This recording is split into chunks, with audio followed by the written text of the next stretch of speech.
Hello friends, welcome back to my channel. Last video में मैंने आपको क्वेश्चन नंबर 6 करवा दिया था, एनालिसिस टेबल बना दी थी, क्वेश्चन भी समझा दिया था। और इस वीडियो में मैं आपको बताऊंगी इसके royalty account, short working account and landlord account कैसे बनाते हैं। ठीक है। और मैंने आपको बताया था एक चीज़ और इम्पॉर्टेंट, यही कि एनालिसिस टेबल बनाते टाइम हमें एक बार जिस कॉलम में हम हो उस कॉलम को एक बार अच्छे से क्वेश्चन को रीड कर लेना है कि उस कॉलम से रिलेटेड कोई हमें शर्त या कोई हमें इंपॉर्टेंट नोट तो नहीं दिया गया है। अगर दिया गया है तो फिर हमें देखना होगा, वरना अगर हमारी एनालिस्टिक टेबल अगर ख़राब हो गई, मतलब कुछ उसमें मिस्टेक हो गई है, तो हमारा पूरा क्वेश्चन जो है वो ख़राब हो जाएगा। तो ठीक है। और जो एनालिस्टिक टेबल होती है उसी को देखकर फिर हम आगे का क्वेश्चन करते हैं। तो हमारी बन चुकी है लास्ट वीडियो में। यहाँ पर मैं आपको बताती हूँ, रॉयल्टी अकाउंट हमने बनाया है, ये हमारी डेबिट साइड और ये हमारी क्रेडिट साइड। 2011 में तो देखते हैं हम, जो 2011 में तो हमने कुछ रॉयल्टी दी नहीं है, तो यहाँ पर वो 2011 नहीं आएगा। तो to landlord account 12,000, by P&L account 12,000। 2013 है हमारा टू लैंडलॉर्ड अकाउंट 18,000, और फिर इसको हम उसी साल P&L में ट्रांसफ़र कर देंगे तो 18,000। ठीक है। 14 में टू लैंडलॉर्ड करके हम लिखेंगे 24,000। ये जो रॉयल्टी है ये मैंने एनालिस्टिक टेबल से देखी है। ठीक है। फिर बाई P&L करके 24,000।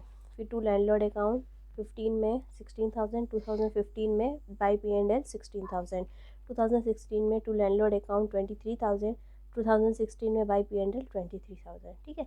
तो ये हमारा जो है ये क्या है, रॉयल्टी अकाउंट है। अब हम बनाएंगे शॉर्ट वर्किंग अकाउंट।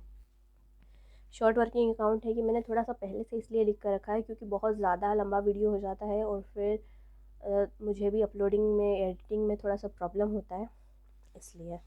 ठीक है। अब शॉर्ट वर्किंग में क्या आता है ये मैं आपको बता भी चुकी हूँ, फिर से बता देती हूँ। शॉर्ट वर्किंग आती है, शॉर्ट वर्किंग रिक्यूप आती है, और जो P&L में हम ट्रांसफ़र करते हैं वो आता है। ठीक है। तो जो हमने शॉर्ट वर्किंग हुई है, लघु कार्य की जो राशि होती है वो हम टू लैंडलॉर्ड करके लिखेंगे, और जो हम लघु कार्य की राशि को हम वसूल कर लेते हैं उसको हम बाई लैंडलॉर्ड करके लिखेंगे, और जो P&L में ट्रांसफ़र करते हैं उसको हम बाई P&L करके लिखेंगे। तो इसको हम एनालिस्टिक टेबल से ही पूरा बनाएंगे। ठीक है। तो 2011 में हमने टू लैंडलॉर्ड करके लिखा था 5,000। शॉर्ट वर्किंग जो हुई है 5,000 की हुई है, तो हम क्या लिखेंगे, to landlord account 5,000 by balance carried down. अब कुछ तो हुआ नहीं है, शॉर्ट वर्किंग रिक्यूब भी नहीं हुई है, P&L में भी नहीं गया है, तो इसको हम क्या लिख सकते हैं, अब कैरिड डाउन। ठीक है। बैलेंस को कैरी कर लिया है, बैलेंस करने के लिए, डेबिट क्रेडिट साइड को बैलेंस करने के लिए। अब आ जाते हैं हम 2012 पे। तो 12 में क्या होगा, सबसे पहले हम जो है ये बैलेंस को ब्रॉट डाउन करेंगे। उसके बाद जो हमने 2012 में क्या हुआ है, शॉर्ट वर्किंग हुई है, तो टू लैंडलॉर्ड करके, क्योंकि शॉर्ट वर्किंग हुई है इसलिए टू लैंडलॉर्ड करके लिखेंगे 5,500। ठीक है। उसके बाद ना वसूली हुई है ना P&L में गया है, तो फिर हमें फिर से बैलेंस करना पड़ेगा, तो बैलेंस कैरी डाउन हो गया। 13 में हमने फिर से बैलेंस को ब्रॉट डाउन कर लिया। 13 में जो है हमारा बैलेंस कैरी डाउन हो गया। फिर शॉर्ट वर्किंग कितनी हुई है, 2,000 की हुई है, और प्रॉफिट एंड लॉस अकाउंट में हमने कितना ट्रांसफ़र किया था, 7,500। ठीक है। 2013 का बैलेंस कैरी डाउन कितना है, 7,500। 14 में हम देख लेते हैं, बैलेंस को हम कैरी डाउन कर लेंगे 7,500, और 14 में जो है हमारा हमने जो है ये शॉर्ट वर्किंग कितनी रिक्यूब की है, 4,000। ठीक है। तो यहाँ पर रिक्यूब जो है उसको हम बाई लैंडलॉर्ड करके लिखेंगे, और P&L में हमने कितना ट्रांसफ़र किया है, 1,500, और बैलेंस फिर हम इसका बैलेंस निकाल लेंगे। तो अगर लेफ़्ट साइड ज़्यादा है तो हम इसका बैलेंस निकालेंगे, तो बैलेंस है हमारे पास 2,000, तो ये 7,500 और 7,500। फाइनल ईयर में देखते हैं 15 में बैलेंस ब्रॉट डाउन कर लिया हमने 2,000, और लैंडलॉर्ड जो हमने शॉर्ट वर्किंग रिक्यूब कितनी की थी, 1,000, और P&L में हमने 1,000 ट्रांसफ़र किया था, तो ये 2,000 और ये 2,000।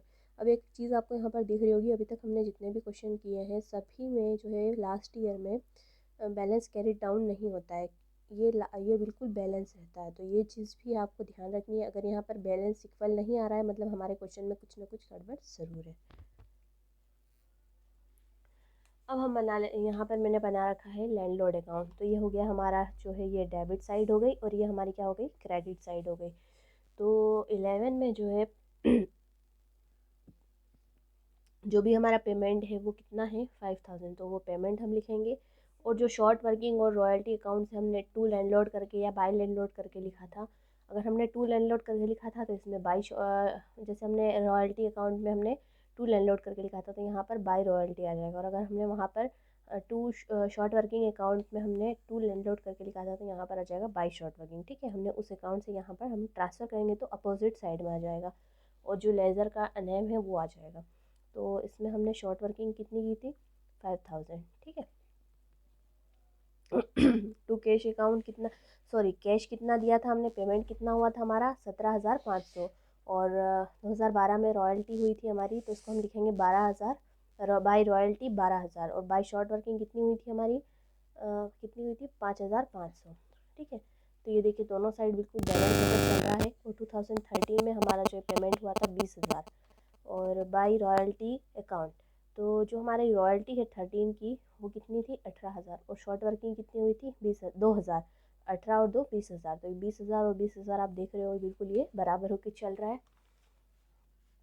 अब हम देख लेते हैं 14 में हमारा पेमेंट हुआ था 20,000 और शॉर्ट वर्किंग रिक्यूब जो हमने उधर बाय लैंडलॉर्ड करके लिखी थी शॉर्ट वर्किंग अकाउंट में तो वो यहाँ पर आ जाएगी टू शॉर्ट वर्किंग करके आ जाएगी। ठीक है, यहाँ पर आ गया हमारा 4,000 और बाई रॉयल्टी अकाउंट। तो रॉयल्टी जो है हमारी कितनी है 24,000 है। तो आप देख सकते हो दोनों LHS RHS दोनों क्या है बराबर आ रहे हैं। 2015 में हम देखेंगे to short working account. Short working जो हमने रिक्यूब कितनी की है वो यहाँ अपोजिट साइड में आ जाएगी। तो ये क्या हो जाएगी टू शॉर्ट वर्किंग रिक्यूब जो हमने कितनी की थी 1,000 की थी और जो हमने पेमेंट कितना किया था 15,000 और रॉयल्टी कितनी रही है इस साल 16,000। तो ये देखिए 16,000 और ये 16,000 दोनों बराबर है, मतलब हमारा क्वेश्चन बिल्कुल सही है। ठीक है, और 2016 में जो है हमारा कैश अकाउंट, मतलब कैश अकाउंट यानी कि पेमेंट कितना किया हमने, तो 23,000 हमने जो है वो पेमेंट किया है और जो रॉयल्टी कितनी रही है 23,000। तो ये देखिए LHS RHS बराबर है। तो आई होप ये हमारा जो क्वेश्चन रहा है आप लोगों के लिए हेल्पफुल रहा होगा। और अगर आपको कोई भी डाउट हो कोई भी सजेशन हो आप मुझे कमेंट करके ज़रूर बताएं। और अगर आप लोगों को कोई भी डाउट आ रहा है तो आप मुझे ईमेल कर सकते हैं और मुझे कमेंट भी कर सकते हैं। Thanks for watching.